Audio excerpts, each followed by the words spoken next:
We're talking to Jerry Grant here in the pits at Laguna Seca. Jerry is driving for Dan Gurney on the All-American Racers team. He will be driving a new Eagle Indy car for Dan at Indianapolis the end of this month.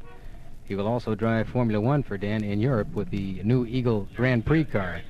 We weren't sure if he was going to be able to be here at Laguna with us this weekend. We thought possibly he might be busy back at Indianapolis testing the new car. Jerry, it's good to see you here.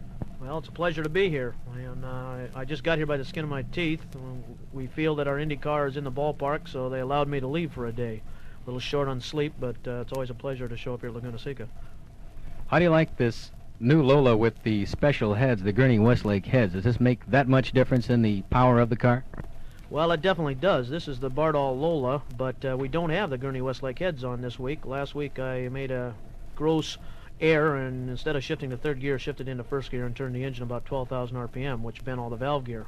This is a conventional 289 Ford, so we're down about 100 horsepower today, but car's handling well, and I think that it's capable of doing the job even without the horsepower. It's, of course, a tremendous advantage to have that Gurney Westlake Ford in there because it's probably the strongest engine running.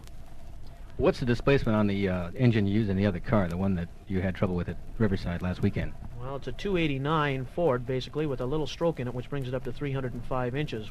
The learning behind that is direct relationship with the Indy-type engines. For instance, you can run 305 cubic inch stock blocks at Indy as of this year.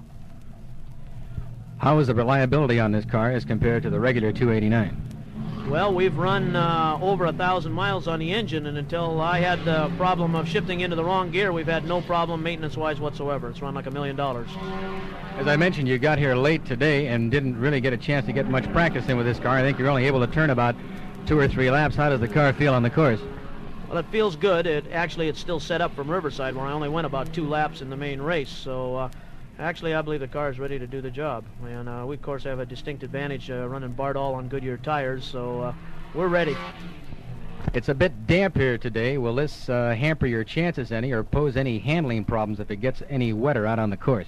Well, I think that it'll be an advantage to me, and being that I am down a little bit on horsepower, and also coming from Seattle, where we know what rain is, I've had quite a bit of experience in slippery, sloppy tracks. So I would personally hope that this drizzle continues at about the same rate.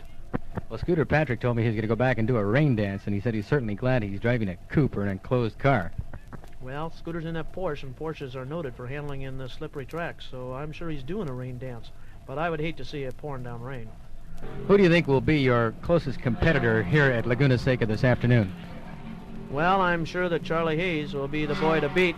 Looks like he's sitting on the pole, and I got a long ways to go from the back of the pack. Looks like a pretty fine field, however. It looks like there's 6 or 7 cars there that are going to keep everybody honest. Do you feel your car today would be competitive against the chaparrals of Jim Hall and Hap Sharp? I definitely do feel that way. In fact, I'm very disappointed that they haven't showed up at these first few races. Of course, we've run into a little bad luck. We've lost a ring and pinion twice.